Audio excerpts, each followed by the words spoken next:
Hey guys, it's Roast here with another Realm video. Today, I want to talk about how to clear the Cultist Hideout, including getting through Lost Halls, the boss fight against Malus, what loot you can get, and some exaltation stuffs. If you enjoy, consider supporting me by subscribing here or on Patreon. Huge thanks to those who do, you are all awesome. If there's a video you want to see made, comment it below, or check out my Realm of the Man Guide playlist. Should be pinging up there right now, as I have a whole bunch of videos up concerning all types of things that Tekka never really bothered to teach anyone. With the intro covered, let's start by covering how exactly you get into the Cultist Hideout. To get into the Cultist Hideout, you must first enter the Lost Halls dungeon, release flames by destroying containers and pot rooms, and once the Agonized Titan calls out I ... into chat, go defeat him. This opens the Cultist Hideout entrance. For this process, you usually follow a large group, blasting at enemies, and staying near the rear of the group when you're newer so you don't get blasted yourself. Let's go over what the scariest enemies you'll encounter in Lost Halls are, and what to do when you encounter them. A lot of the enemies in Lost Halls can kill you instantly, but the enemies you need to watch out for the most are the following. Crusaders, who spawn infinitely until you defeat the commander, can stack shots and delete you. To defeat them, slow and stasis them while kiting backwards. Tormented golems fire radial bursts and jump at you. Also, one of his minions petrifies. The easiest way to take these down is to let range deal with his minions and then back up when he starts jumping at you. Spooky boys, or the big ghosts, chase you down, they're invincible, and they fire radial shots that can easily insta-kill you. To beat these guys, honestly, it's best to let an experienced player kite them around, as 45 seconds or 5 teleports after they spawn, they will just despawn. But if you're forced to do it, you just have to kite them for 45 seconds. If you can get them in a corner, that's the trick, but try and just keep your distance and let someone else take care of it. And the last thing to watch out for are the Oryx rooms and Mario. Specifically Mario, because Mario fires confused shots, and the minions in the Oryx room will run at you with very, very high damage shotguns. For Mario, work on dodging the confused blast and then blast him. For Oryx rooms, stand on the room's edge and take out minions one at a time. With enemies covered, let's move on to activating the Agonized Titan. When it comes to activating the Agonized Titan, you can do so by collecting 3 of the 5 pink flames from the pot rooms in the dungeon. I plan on making a rusher's guide to Lost Halls or a dungeon reading guide sometime in the future, but if you're new, just stick with the group.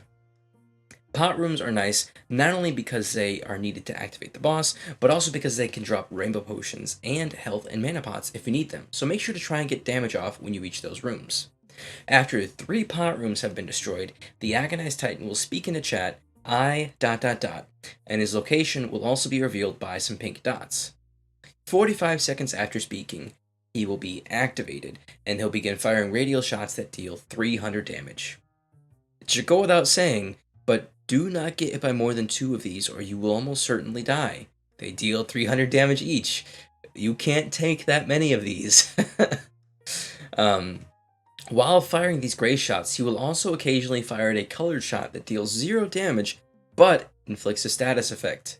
Most of these are relatively harmless, but if it is yellow, you need to avoid it, as it will paralyze you for 3 whole seconds, which forces you to eat at least 2 of the other shots. This will kill most players, or force a nexus.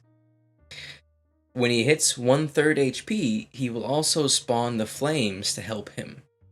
Their shots petrify for about a second, so try to keep your distance from them when they start to spawn and burst them down quickly. After defeating the Agonized Titan, the Cultist Hideout hatch opens, and then you can enter. Once in the Cultist Hideout, follow the path, and whenever you come to a split in the path, go wherever there is not a beam over the top. If you have a rusher, they can actually rush to the boss, and you can TP to them just like you normally can, as teleportation gets turned back on once you enter the Cultist Hideout. Once you're at the boss, they'll begin firing shotguns of different shapes and colors. Try to avoid taking a whole hit, as they can kill you if you're at less than half HP, and avoid specifically the yellow, blue, and purple shots with highest priority, and here's why. Red shots armor break, yellow shots paralyze, which makes you take more shots, Blue shots slow, again, making you tank more. White shots quiet, and purple shots cause unstable.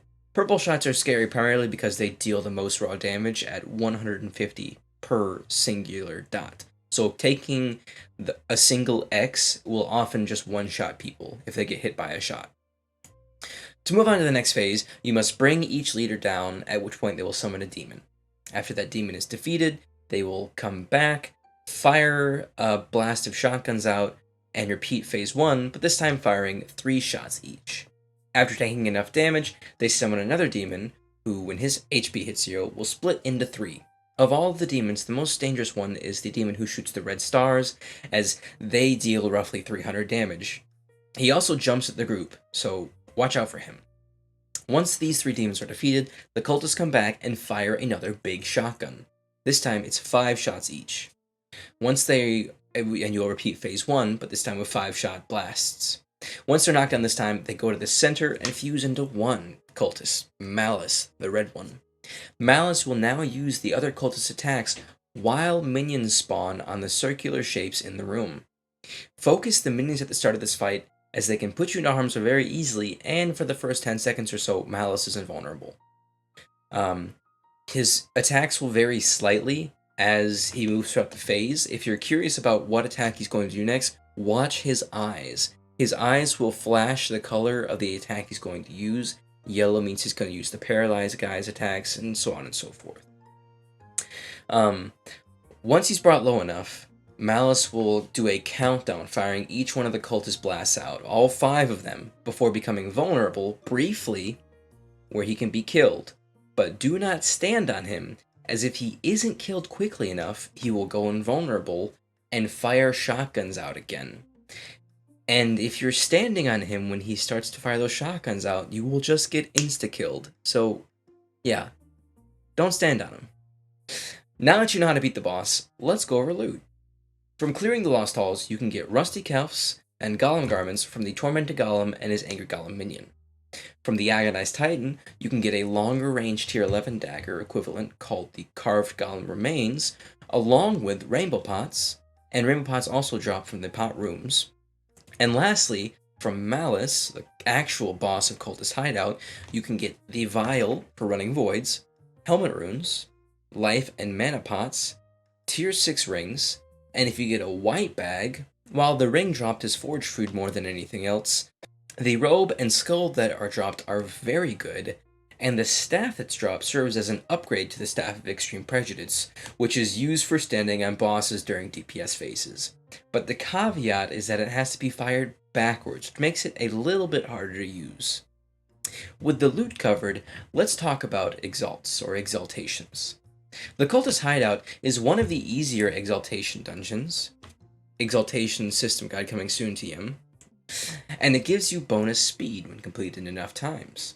To max it out, you need to complete it a total of 75 times on an 8/8 character. This will net you a bonus of 5 speed on a class permanently, and brings you closer to the loot, XP, and pet skins that exaltations provide. Best of luck. With all that said, you should be ready to cruise through the halls and the hideout with ease. Good luck on loot and exaltation progress, and make sure to comment if you have any other questions or suggestions.